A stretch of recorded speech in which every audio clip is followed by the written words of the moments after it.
Hello everyone, welcome to the Spooky Noodles Podcast. Today we'll be covering the story of SCP-49, also known as Plague Doctor. This story was written by user Gabriel Jade on the Foundation's wiki. I have to apologize because I totally mixed up episodes. I meant to do the Wendigo this week, but I accidentally skipped this episode. So instead, I'll be doing this one. But anyways, why can the Plague Doctor still be found in the modern age? Item number, SCP-49. Object class, Euclid. Special containment procedures.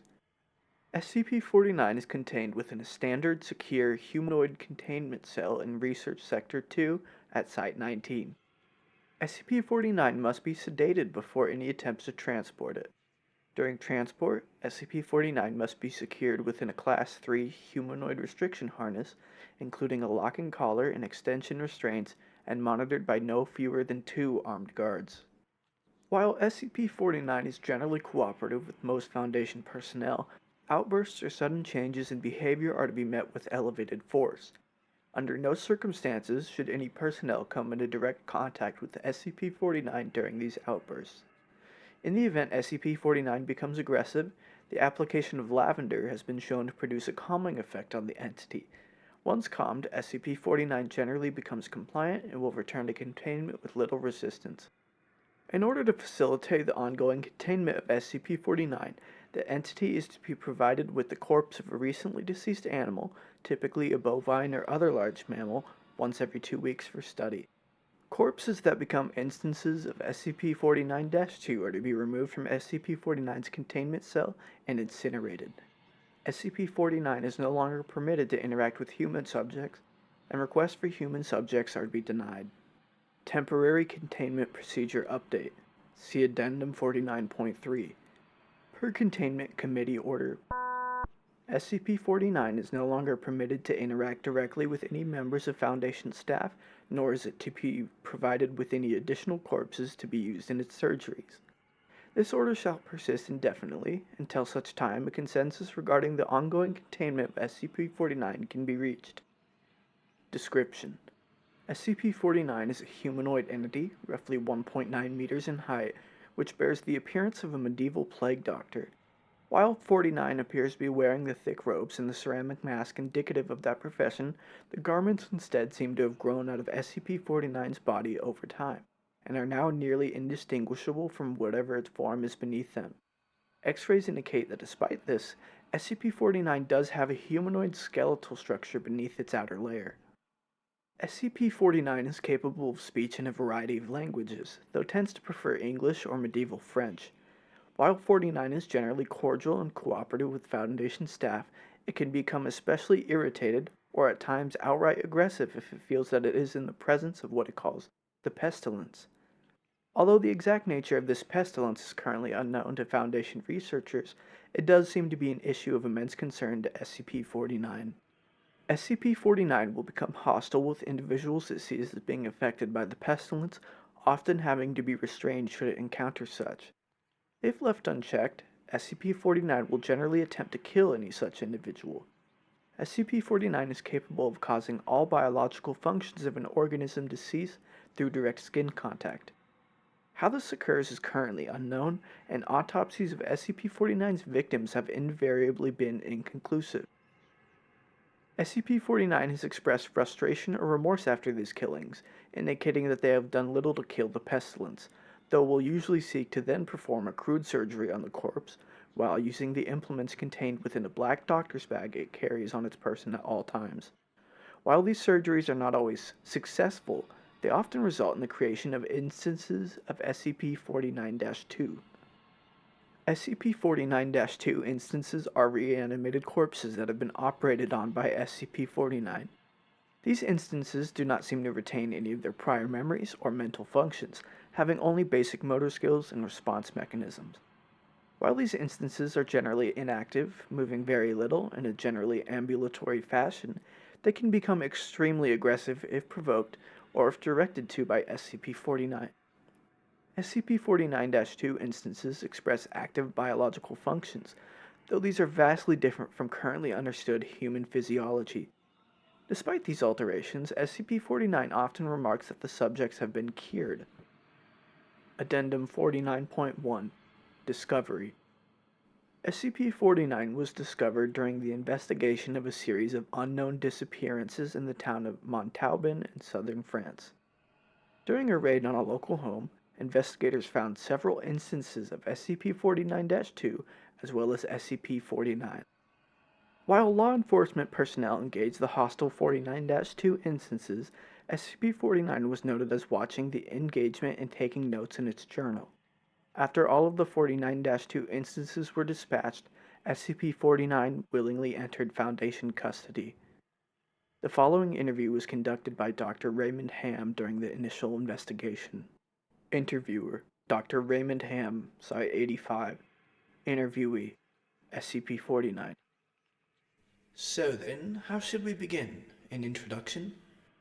Is that French? Can we get a translator? The King's English. No need for translation, sir. I can speak it well enough. Good. My name is Dr. Raymond Ham, and I... Ah, a doctor. A like-minded individual, no doubt. Wherein is your specialty, sir? Cryptobiology. Why? A medical man such as myself, wonders abound. And here I worried I'd been abducted by common street thugs. This place, then, this is your laboratory.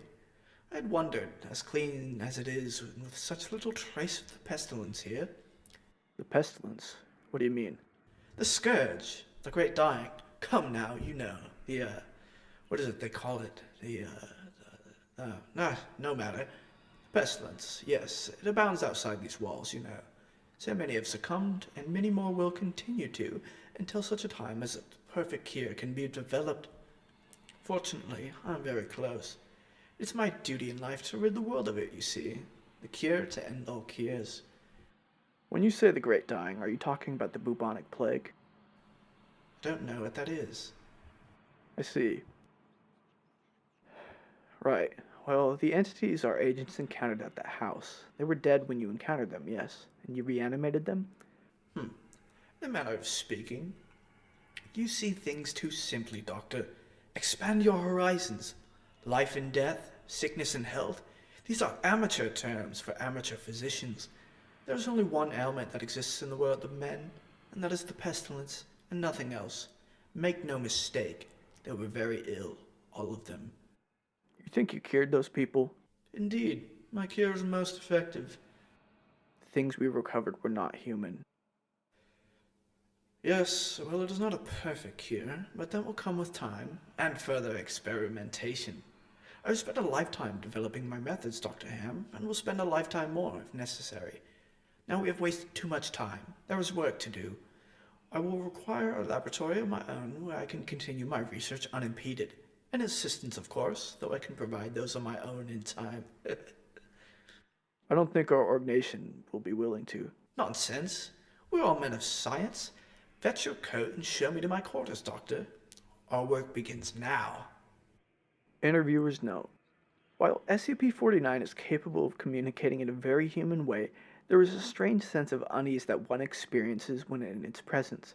Make no mistake, there is something very uncanny about this entity indeed. Additionally, we've confiscated the pointed stick that SCP-49 keeps waving around. Part of this was due to standard confiscation protocols for the possessions of anomalies, and part because 49 really is a menace swinging it around like he does.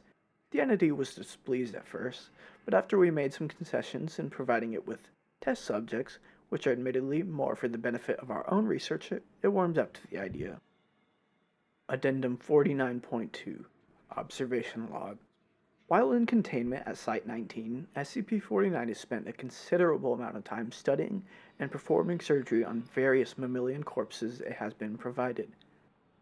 SCP-49 will routinely spend several days performing surgery, and then, regardless of whether or not the corpse becomes an instance of SCP-49-2, spending several more days documenting its findings in a thick leather journal stored within its doctor's bag. SCP-49 will often seek to share its findings with members of Foundation staff. The following is a log of several occasions during which SCP-49 was observed operating on a mammalian corpse. Observational Log 1. Preface. A test subject, D85123, was introduced into SCP-49's containment cell. The entity expressed sincere gratitude towards all members of the containment and research staff. Observation notes. SCP-49 began by asking D-85123 several standard medical questions as it began removing tools from its bag. Shortly after finishing its preparations, SCP-49 quickly closed the distance between the two, killing the subject with a touch to its throat.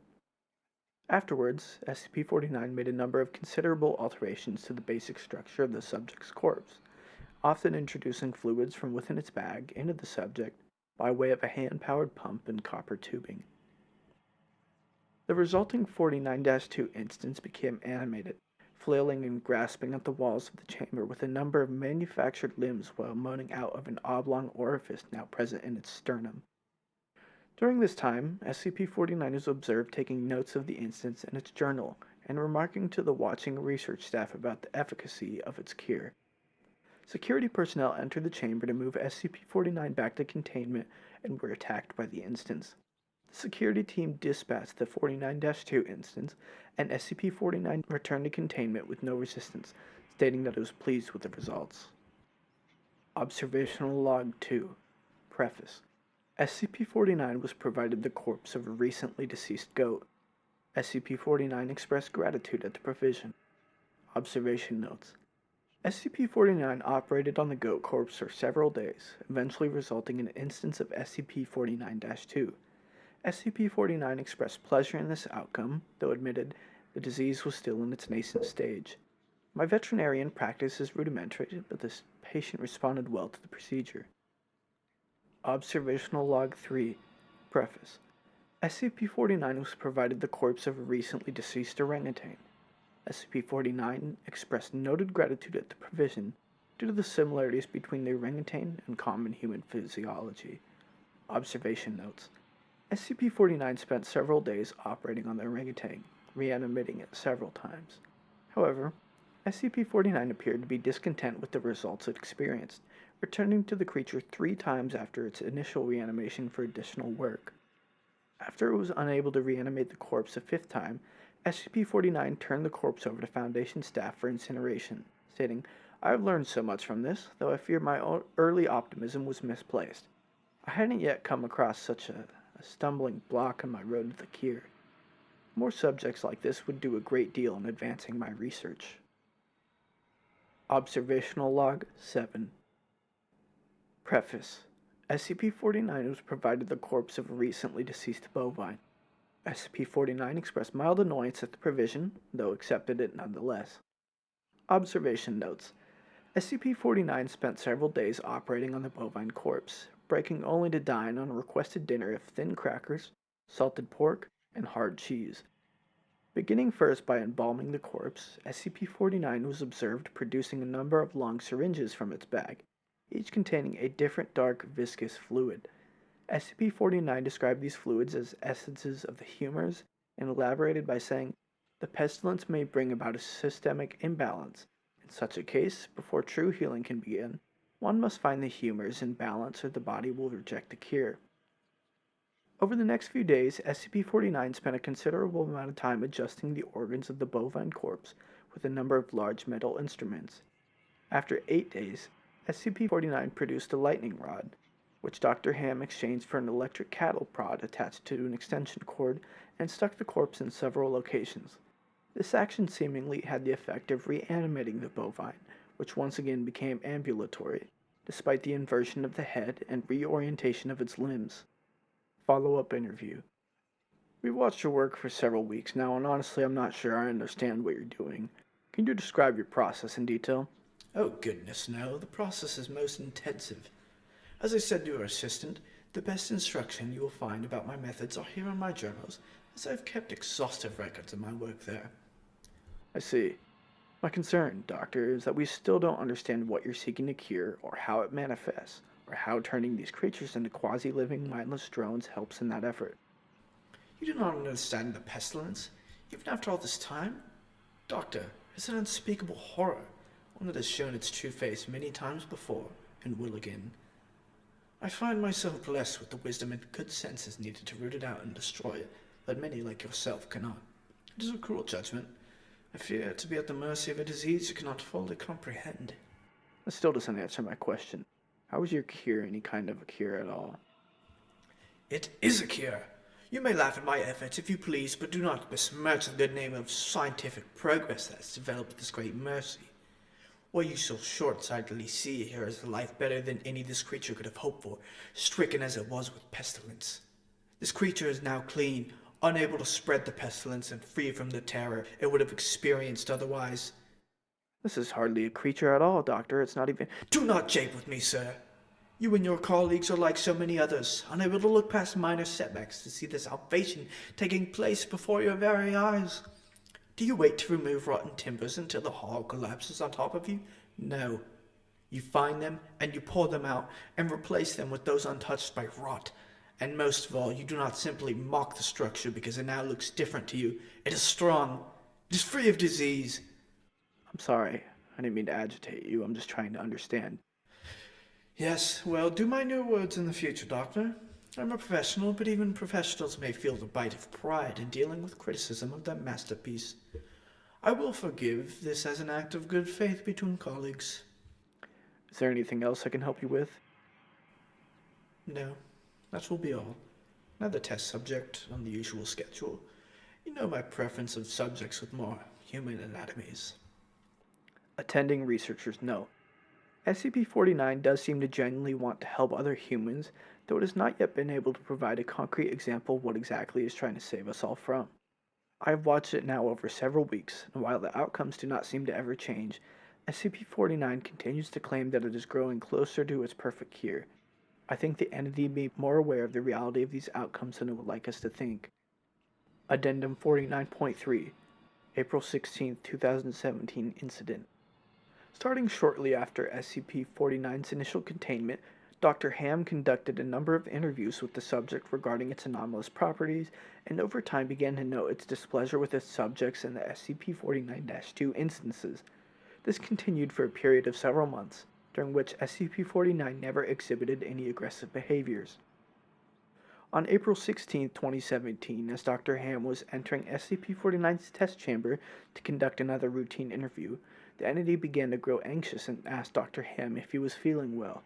Following protocol, Dr. Ham reminded SCP-49 that the interview was required, after which the entity became hostile and attacked Dr. Ham, killing him. Due to lapse in security protocol and because Dr. Ham did not activate the in-chamber emergency system, Dr. Ham's corpse was not discovered until 3 hours later, by which point SCP-49 had converted it into an instance of SCP-49-2. In the aftermath of this incident, SCP-49 was interviewed by Dr. Theron Sherman. Interviewer: Dr. Theron Sherman, Site-42. Interviewee: SCP-49. I need you to explain yourself. SCP-49, you are being directed to explain your actions, and I will remind you that failure to cooperate will result in further restrictions during your containment. My actions do not need to be explained. You killed Raymond Ham and then butchered him until he... Not dead, no, not dead. He is cured. Cured? Cured of what? The pestilence, sir. I had thought you at least would realize what luck it is I detected it before. What pestilence? You keep going on and on about this pestilence, but you have not once been able to properly identify this disease. What could you have possibly seen in him today that you had not seen so many times before? That it would be worth his life? The pestilence presents and progresses in unforeseeable fashions, and has a queer way of creeping into the unprepared, and call it what you want, Doctor. It was a mercy I did to him. He is cured. He is a vegetable. I would not expect you to understand. You and your ilk have proven time and time again to not be men of science, but men of emotion. You cannot appreciate the horrors I have seen. Those many millions who have succumbed to the pestilence and been changed to... Your cure cost Ray his life. No, good sir, I've saved it. You would allow this world to slip back into the despair of disease and death, ignoring that I've created a miracle and... What disease? What pestilence? He was a healthy man. He was a good doctor. I'm offering it freely to the afflicted. You are not worth this argument, sir. You are short-sighted and foolish. Dr. Ham was sick, and I cured him. I'm the only one who can do this. My work must continue. There is so much still to learn, so much to... I've had enough of this. Consider your allowances revoked. Welcome to Containment 049. We're done here. Others can be saved. Even you, though you do not deserve it, might be saved. I can save them all. I can cast down this plague once and for all. I can do this. Only me. I saved him, Dr. Ham. I cured him. He was sick. I know he was sick. I know he was. And you are all sick. But I can save you. I can save all of you because I am the cure. Addendum 49.4, Post-Incident Report Interview. The following interview is an excerpt from the April 16th, 2017 SCP-49 Incident Report. The interview was conducted by Dr. Elijah Itkin and took place 3 weeks after the start of the initial investigation. Date: May 7th, 2017. Interviewer: Dr. Elijah Itkin. Interviewee: SCP-49. SCP-49, we are conducting this interview to close out our investigation of your actions taken on April 16th that resulted in the death of a staff member. Do you have any comments to make? Only that I look forward to the day when you will allow me to resume my work. I've spent the last few weeks compiling my notes and constructing a new theory for how the pestilence was able to infect someone in such an insidious manner that I nearly couldn't detect it. Have you experienced any remorse for your actions? For the death of Dr. Ham?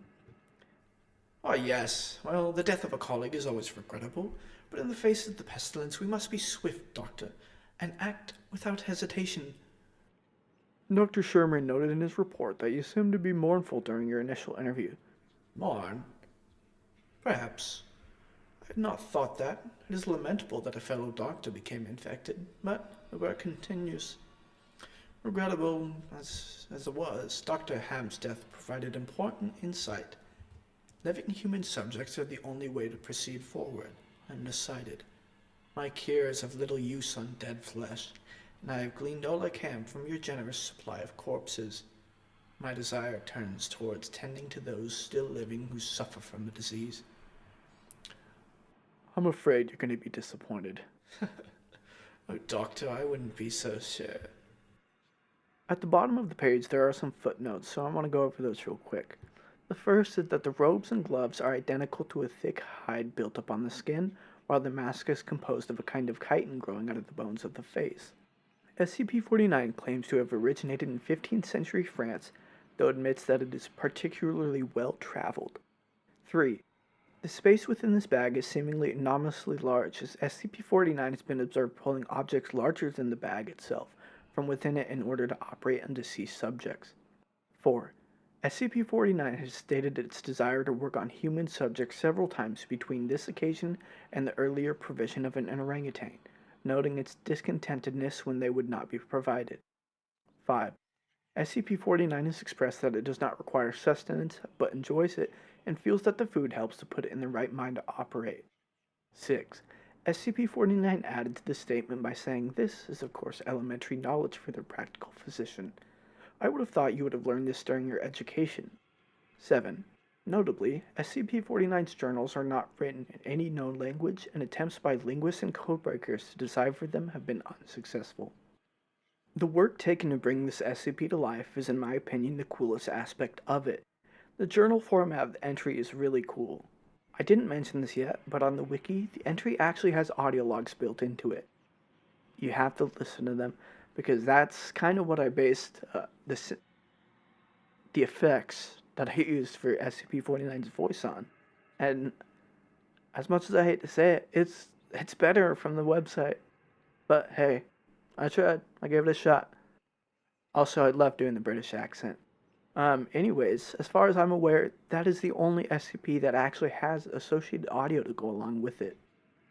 If you enjoyed this analysis, please consider sticking around for more. Next Sunday, we'll be covering the mystery behind a haunted video. Our sources are linked in the show notes. If you've got any suggestions or tips for future episodes, please contact us at our email spookynoodlespod@gmail.com or at our Twitter @spookynoodles. Your feedback is greatly appreciated. Make sure to keep your taste for horror alive by watching the next episode of Spooky Noodles on Apple, Spotify, Amazon, or YouTube. Thank you for listening.